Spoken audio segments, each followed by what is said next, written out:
Bonjour à tous, c'est Pierre. Nous voilà encore à l'IFA pour une nouvelle vidéo. Alors on parle beaucoup des smartphones pliables depuis plusieurs mois. On attend toujours le Samsung Galaxy Fold qui devrait arriver à la fin du mois de septembre. On attend encore le Huawei Mate X. Il y a de nombreux projets en cours, on pense au Motorola Razr. Et là, au salon de Berlin, LG nous a présenté un smartphone un peu particulier, puisque ce n'est pas un smartphone pliable, mais c'est un smartphone qui peut se plier et qui propose deux écrans. Explication en vidéo. Alors oui, vous ne rêvez pas, LG a présenté sa version du smartphone pliable. Vous pensez que le V50 était déjà une version un peu particulière du smartphone pliable de LG? Eh bien non, vous n'avez pas tout vu, puisqu'avec le G8X, le constructeur sud-coréen a encore affiné son concept. Le panneau dans l'écran est maintenant complètement identique à l'écran du smartphone, à la fois en termes de technologie OLED, de définition Full HD+, et de taille, 6,4 pouces.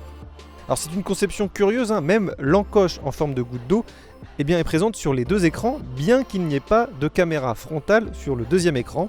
C'est assez inutile, mais c'est toujours présent sur ce smartphone.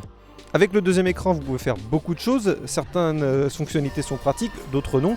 Les joueurs seront par exemple ravis d'avoir un gamepad séparé pour l'écran inférieur. Un clavier de grande taille pour la frappe est également agréable.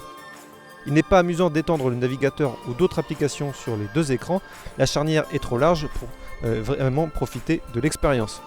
L'autonomie du smartphone devrait également être intéressant. Le J8X propose une batterie de 4000 mAh qui devrait alimenter les deux écrans, ce qui devrait avoir un impact important sur la durée de la vie de la batterie. Le logiciel n'était pas définitif lors de la prise en main, bien que la plupart des choses aient fonctionné. C'est quand même une bonne chose. Il y a eu quelques crashs, espérons heureusement que ces problèmes seront réglés d'ici la commercialisation. Pour le reste des spécifications, le LG G8 ThinQ dispose d'un Snapdragon 855 de Qualcomm, de 8 Go de RAM et de 256 Go de stockage interne.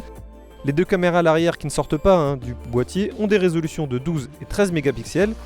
Il y a une caméra à grand angle mais pas de téléobjectif. Le lecteur d'empreintes digitales est situé sous l'écran.